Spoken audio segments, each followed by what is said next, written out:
എന്നിട്ട് കുറച്ച് മാസങ്ങൾക്ക് ശേഷം അബ്രഹാമിനെ 3 മാലാഖമാർ വന്ന് സന്ദർശിച്ചു. ഓ, അതാരാണ് ഈ വരുന്നത്? സാരാ, കുറച്ച് വെള്ളമെടുക്കൂ, നമുക്ക് കുറച്ച് അതിഥികളുണ്ട്. ശരി പ്രിയനെ. ഓ പ്രഭു, പ്രഭു പ്രഭു, നിങ്ങൾ ഞങ്ങളുടെ വീട്ടിലൊന്ന് കയറാതെ നിങ്ങൾ പോകരുത്. ഈ ദാസന്റെ അടുത്ത് അല്പനേരം വിശ്രമിച്ചിട്ട് അല്പം ഭക്ഷണം കൂടി കഴിച്ചിട്ട് യാത്ര തുടർന്നുകൊള്ളൂ. തീർച്ചയായും, ഞങ്ങൾക്ക് സന്തോഷമേ ഉള്ളൂ. നന്ദി. ഞാൻ നിങ്ങൾക്ക് കഴിക്കാനായി കൊണ്ടുവരാം. നിങ്ങളുടെ യാത്രയിൽ അത് ഊർജം പകരുകയും ചെയ്യും.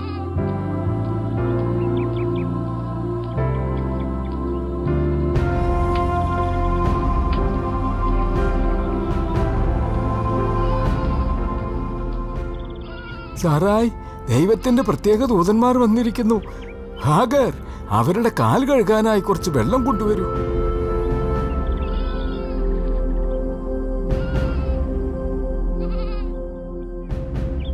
സാറ എവിടെയാണ്? അവൾ കൂടാരത്തിനുള്ളിലുണ്ട്. അവരെന്താണ് ഈ സംസാരിച്ചുകൊണ്ടിരിക്കുന്നത്? അടുത്ത വർഷം ഈ സമയത്ത് സാറ ഒരു കുട്ടിക്ക് ജന്മം കൊടുക്കും. എന്ത്? എനിക്ക് 80 വയസ്സായി, അദ്ദേഹത്തിന് 90-ന് മുകളിലും. എന്നിട്ട് ഇനി ഞങ്ങൾക്കൊരു കുട്ടി ഉണ്ടാകുമെന്നോ? എന്തിനാണ് സാറ് ചിരിക്കുകയും അവൾക്ക് കുട്ടികൾ ഉണ്ടാകാനുള്ള പ്രായം കഴിഞ്ഞു എന്നും പറഞ്ഞത്? ദൈവത്തിന് എന്തെങ്കിലും അസാധ്യമായുണ്ടോ? എന്നോട് ക്ഷമിക്കണം. ഞാൻ ചിരിക്കരുതായിരുന്നു. ഞാൻ പറഞ്ഞത് സംഭവിക്കുക തന്നെ ചെയ്യും. ഞങ്ങൾക്ക് ഇറങ്ങാൻ നേരമായി. പകുതി വഴി വരെ ഞാൻ നിങ്ങളെ അനുഗമിക്കട്ടെ.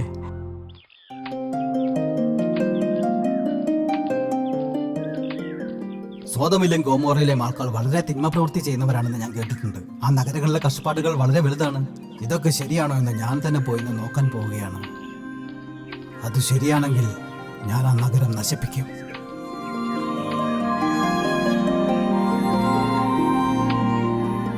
ദുഷ്ടന്മാരോടൊപ്പം നീതിമാന്മാരെയും അങ്ങ് നശിപ്പിച്ചു കളയുമെന്നാണോ? ഈ നഗരത്തിൽ 50 നീതിമാന്മാർ ഉണ്ടെങ്കിലോ അവരെയും ദുഷ്ടന്മാർക്കൊപ്പം നശിപ്പിക്കുമെന്നാണോ? ഞാൻ 50 നീതിമാന്മാരെങ്കിലും സോദമിൽ കണ്ടാൽ ഞാൻ ആ നഗരം നശിപ്പിക്കില്ല. അപ്പോൾ അവിടെ 40 നീതിമാന്മാർ ഉണ്ടെങ്കിലോ? 40 മാത്രമാണെങ്കിലും ഞാൻ ആ നഗരം നശിപ്പിക്കാതിരിക്കാം.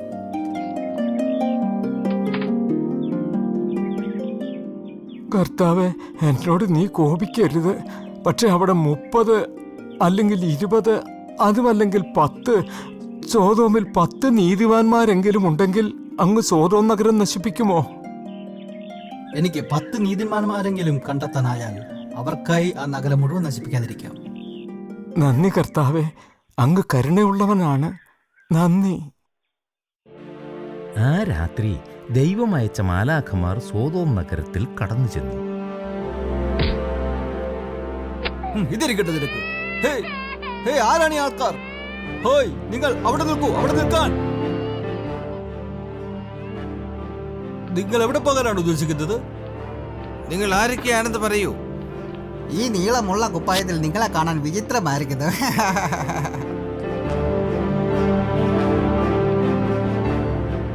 നിങ്ങൾ എന്താ മറുപടി പറയാത്തത്? എന്താ നിങ്ങൾ അത്ര പ്രബലന്മാരാണെന്നാണോ ധരിച്ചിരിക്കുന്നത്? നിർത്തൂ, നിർത്തൂ, നിങ്ങളൊന്ന് നിർത്തൂ, മതിയാക്കൂ. ഇതാരാണ് വന്നിരിക്കുന്നത്? ലോത്തോ? നിങ്ങൾക്ക് ഞങ്ങളെ തടയാനാകുമോ? ഇല്ല, അതല്ല. അങ്ങോട്ട് നോക്കൂ, അതെന്താണ്?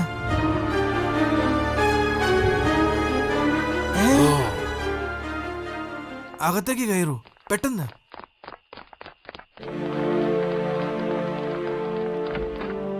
ഹേ ലോത്ത്, വാതിൽ തുറക്കൂ. നിങ്ങൾ എന്റെ വീട്ടിൽ തന്നെ ഇരുന്നാൽ മതി. നിങ്ങൾ ഈ സമയത്ത് വെളിയിലേക്ക് ഇറങ്ങുകയേ വേണ്ട. നിങ്ങളുടെ ദയക്ക് വളരെ നന്ദി. അവരെ വെളിയിലേക്ക് വിടൂ ലോത്ത്. നീ അവരെ വെളിയിലേക്ക് വിട്ടില്ലെങ്കിൽ ഞങ്ങൾ വാതിൽ തകർത്തകത്ത് കയറുവേ. ദയവായി നിങ്ങൾ പോകൂ. ഞാൻ അവരെ വെളിയിലേക്ക് വിടില്ല, തീർച്ച. ഞങ്ങൾക്ക് അവരുമായി അല്പം തമാശയിൽ ഏർപ്പെടണം. അതോ ഞങ്ങൾ വാതിൽ തകർക്കണോ? ഞാൻ ഈ കാര്യമൊന്ന് പരിഹരിക്കട്ടെ. എന്തൊക്കെ ഇനി സംഭവിച്ചാലും നിങ്ങൾ പുറത്തേക്ക് ഇറങ്ങുകയേ വേണ്ട. നിങ്ങൾ വലിയൊരു ആപത്തിലാണ്.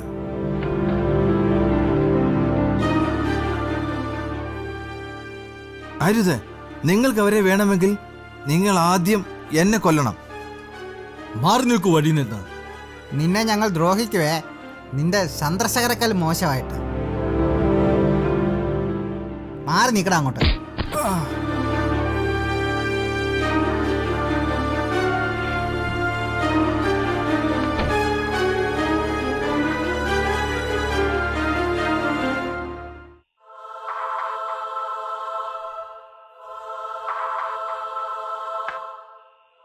ആ വാതിൽ അടിച്ചു പൊളിക്കൂ.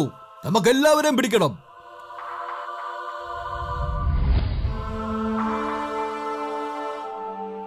അയ്യോ അയ്യോ അയ്യോ, എനിക്കൊന്നും കാണാനാവുന്നില്ല. ഞാൻ അന്ധനായല്ലോ. അയ്യോ അയ്യോ, ഞാനും അന്ധനായല്ലോ. അയ്യോ, എന്താണ് ഈ സംഭവിക്കുന്നത്? ഇതെന്തോ വിചിത്രമായ മാന്ത്രിക വിദ്യയാണ്. ഓടിക്കോളൂ.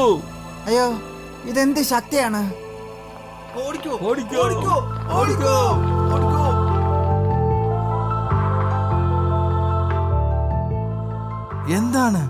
എന്താണ് ഇപ്പോൾ സംഭവിച്ചത്? ലോത്ത്, നിന്റെ ഒപ്പം മറ്റാരെങ്കിലും ഉണ്ടോ ഇവിടെ? ആൺമക്കളോ പെൺകുട്ടികളോ മരുമക്കളോ നിനക്ക് ബന്ധമുള്ള മറ്റാരെങ്കിലും ഈ നഗരത്തിലുണ്ടോ? അവരെല്ലാം ഇവിടെ നിന്ന് മാറ്റൂ. കാരണം ഞങ്ങൾ ഈ നഗരം നശിപ്പിക്കാൻ പോവുകയാണ്. എന്ത്? നശിപ്പിക്കുകയോ? ഈ നഗരത്തിലെ തിന്മകൾ അത്ര വലുതാണ്. കർത്താവ് ഇവിടുത്തെ തിന്മകൾ കണ്ടിട്ടുണ്ട്. അതുകൊണ്ട് ഞങ്ങളെ ഈ നഗരം നശിപ്പിക്കാനായി അയച്ചിരിക്കുകയാണ്.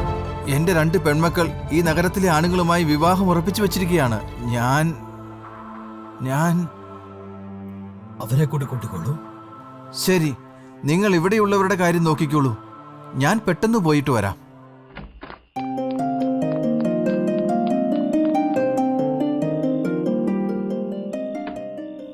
ഞാൻ പറയുന്നത് കേൾക്കൂ. നമുക്കിപ്പോൾ രക്ഷപ്പെടണം. ദൈവം തന്റെ മാലാഖമാരെ അയച്ചിട്ടുണ്ട് ഈ നഗരം നശിപ്പിക്കുവാൻ. നിങ്ങൾക്ക് ഭ്രാന്താണ്. പക്ഷെ എന്തിനാണ് ദൈവം ഈ നഗരം നശിപ്പിക്കുന്നത്? ഈ നഗരം എന്തായി തീർന്നു എന്ന് ദൈവത്തിനറിയാം. ഇവിടെ നടക്കുന്ന തിന്മകൾ ദൈവം കണ്ടിരിക്കുന്നു. ഇതെന്ത് അസംബന്ധമാണ് പറയുന്നത്? അല്ല അല്ല, മാലാഖമാർ എന്റെ കുടുംബാംഗങ്ങളെ രക്ഷിക്കാൻ പറഞ്ഞു. വരൂ വരൂ. അപ്പാ, നിങ്ങൾ കുടിക്കാൻ തുടങ്ങിയോ? ഞാൻ ഏറെ നാളായി കേട്ടതിൽ ഏറ്റവും വലിയ തമാശയാണിത്. ഞാൻ തമാശയല്ല പറയുന്നത്. നിങ്ങൾ വന്നില്ലെങ്കിൽ നിങ്ങൾ ഇവിടെ വെച്ച് മരിക്കാൻ പോവുകയാണ്. മരിക്കാനോ? വയസ്സ, നിങ്ങൾ കുറച്ചുകൂടി ഉറങ്ങണമെന്ന് തോന്നുന്നു. എന്താ പറ്റിയത്? അവരെല്ലാം എവിടെയാണ്? അവർ വന്നില്ല. പക്ഷേ മാലാഖമാർ ഇവിടെ ഉണ്ടായിരുന്നെന്ന് നിങ്ങൾ പറഞ്ഞില്ലേ? പറഞ്ഞു. ഞാൻ അവരോട് പലതവണ പറഞ്ഞു. അവരെന്നെ വിശ്വസിച്ചില്ല. അവർ ചിരിച്ചിട്ട് ഞാൻ മദ്യപിച്ചിട്ടുണ്ടെന്ന് പറഞ്ഞു. സമയം തീരാറായി. നീ ഇപ്പോൾ തന്നെ പുറപ്പെടണം. ഈ നഗരത്തിൽ നിന്ന് ഓടി രക്ഷപ്പെടണം. അങ്ങ് ദൂരെ മലമുകളിൽ എത്തുന്നതുവരെ നീ നിൽക്കരുത്. നിന്റെ ജീവന് വേണ്ടി നീ ഓടുക. പക്ഷെ ഒരിക്കലും നീ തിരിഞ്ഞു നോക്കരുത്. യജമാനനെ, വരൂ പ്രിയേ, നമുക്ക് പോകാം. പെട്ടെന്ന് പോകൂ. പിന്നെ ഓർക്കുക, ഒരിക്കലും തിരിഞ്ഞു നോക്കരുത്. ഞങ്ങൾ തിരിഞ്ഞു നോക്കുകയില്ല യജമാനനെ. വരൂ വരൂ, നമുക്ക് പോകാം. പെട്ടെന്ന് വരൂ, പുറമോട്ട് തിരിഞ്ഞു നോക്കരുതേ. മാലാഖമാർക്ക് 10 നീതിമാന്മാരെ പോലും ആ നഗരത്തിൽ കാണാൻ സാധിക്കാത്തത് കൊണ്ട് അവർ ആ നഗരം കത്തിച്ച് ചാമ്പലാക്കി. ലോത്തും അവന്റെ കുടുംബവും തിരിഞ്ഞു നോക്കാതെ ഓടിക്കൊണ്ടേയിരുന്നു. ഓ പ്രിയനേ, പക്ഷെ ലോത്തിന്റെ ഭാര്യ അയാൾ പറഞ്ഞത് കേൾക്കാതെ എന്താണ് സംഭവിക്കുന്നതെന്നറിയാൻ ഒന്ന് തിരിഞ്ഞു നോക്കി. നോക്കിയ ഉടൻ തന്നെ അവൾ ഒരു പുതുനായി മാറി. ഓ ദൈവമേ, എന്താണ് ഇപ്പോൾ സംഭവിച്ചത്? ഒന്നുമില്ല. ഓടിക്കോ, തിരിഞ്ഞു നോക്കരുത്.